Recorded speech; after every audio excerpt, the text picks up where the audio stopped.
That did the trick. Welcome to New York, bro.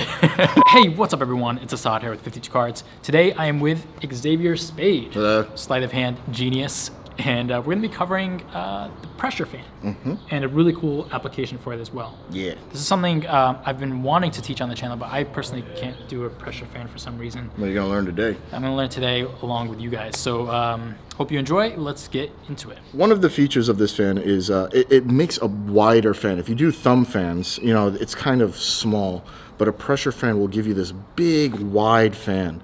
And it's actually useful for some forces, for a peak that I'm going to show you later on. And if the deck isn't quite new, you can still do quite a good fan with a pressure fan because of, you know, you're basically springing the cards around instead of sliding them around. So it allows you to really use pretty much any deck to make a nice fan. So let's start with the basics of it. Now, the big problem a lot of people have is they forget that they're springing the cards, and that's one of the features of it. I can't actually spring off of my fingertips well, but that's that's basically what you're doing with a pressure fan. You're doing this in a circle, and at the same time, this hand is going to give a little pressure back to help you spread the cards and to keep the cards from falling out. So the way I like to do it is I like to give it just a slight bevel. So I'm a righty, so I'm going to bevel the top card toward, I'm sorry, I'm a righty. So I'm going to bevel the top cards towards my right hand in my left hand like this. Slight little bevel. And I'm going to grab the cards with my ring finger, middle finger, and index finger on the top and the thumb near the bottom like this. Okay. Now my ring finger is a little bit off. This is just kind of holding the top end of the cards, which you're going to use later on. Your left hand's going to approach, you're going to place it into your hand almost like you're doing a thumb fan, but instead you're going to push back. So if you look from the side, I'm kind of pushing in a little bit. Now I'm going to press with my thumb, and my hand is going to do an arc. My thumb's going to clear out of the way once it comes around. It's going to come out, and this hand is going to continue pushing as this hand comes back. It's a lot going on in a small period of time, but if you do it slow, it looks like this. So you can see the thumb clearing this thumb, which is very important. So I get around, now I'm hitting.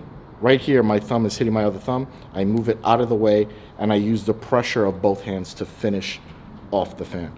Now, the slower you do it, the worse it's going to look. This is actually a fan that looks really good when you do it in motion, you know, without slowing down. All right, so let's do it from this side here. So I got my ring finger, my middle finger, my index finger, thumb near the center of the bottom on the short side. Okay, so I have this little line here.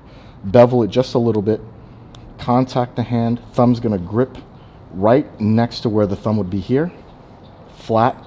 Press forward. Start to bend with this hand as well. Bring your hand around in a nice small C.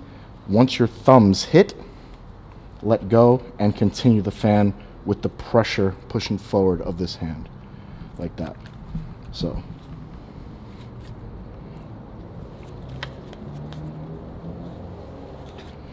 Just like that. And you can see how much bigger the fan is. So here's the thumb fan, right? Nice little circle. And here's the pressure fan. Much wider, much bigger. And you can see more of the indices because it's a wider fan. And this is what we're going to use to do a peak using this kind of idea and something a little bit extra. So practice that a little bit. Really focus on making it smooth and curve. And then you can go on to the peak. All right, so a peek is a cool thing to use when you want to give the illusion of freedom by not looking at the cards, letting them glimpse a card, and still retaining where the card is. So what I like to do is you have to bevel the cards. So you bevel the cards the same way you're going to do for the pressure fan towards your other hand. I kind of use a little bit of a straddle grip here. Straddle is the index and pinky on one side, your middle ring on the other, and the thumb in the back for support. Okay. Now you're going to take your fingers like this, and you're just going to kind of pinch the cards and just let it slide down. It's not a difficult thing to do. And you're just going to tell them to say stop. So as they riffle down, they say stop, and then you pull apart a little bit more, you let them peek the card. Now, another thing you could do too, if you want to be a little bit, you know, yeah, I'm a super magician and I could do anything. You actually do the same thing, but you let them pull back and look at a card. And right after they look at a card, or when you tell them to say stop, your pinky is just going to drop right in and get a tiny little break. That's all you need. So even if they peek a card, like maybe you could reach your thumb in and just peek a card. Okay, same thing. So now let go, and I still have my break at the bottom. There we go. It's just like a tiny, minute break, right? Yep, just a flush break. You know, a lot of people think a pinky break is they're cramming in there, right? It's not that at all. Since I'm a little chubbier, it's very easy for me to get a flush break, but literally that's all you need, just a little round part of your pinky to hold that break, nothing more. Okay. So like I said, I like to use this more from a peek. So, you know, you can have them riffle and say stop, and you throw your pinky in. And from here, you're going to start to change your grip to do everything. So you're going to come over to square the cards. As you square, you're going to hold that break and pull down on it with your pinky, which will allow your ring finger and middle finger to come in, contact the card that they just looked at, and slide it out just a tiny bit. That's all you need. So if you look, I even have more than one card, but it really doesn't matter. I just need this little sliver of card sticking out. Okay, but that's under the cover of the right hand, so and no that's one's under the see that cover, right? So, and they're not. This is why they're not going to see it. Yeah. Because when you start your pressure fan, you're in this position. Yeah. So now you start doing your pressure fan. You're going to do the same thing. You're going to come over. You're going to do your pressure fan. But what's going to happen is this selection is going to stick out just a little bit more. Right. It's going to be a little bit more exposed Right. than every other card. So the way to get this peak is as such. So you peek the card, get your side jog. Now you reposition, you do the pressure fan, and you look at it. That's it. And then you square it up. But you can also get a break from there again.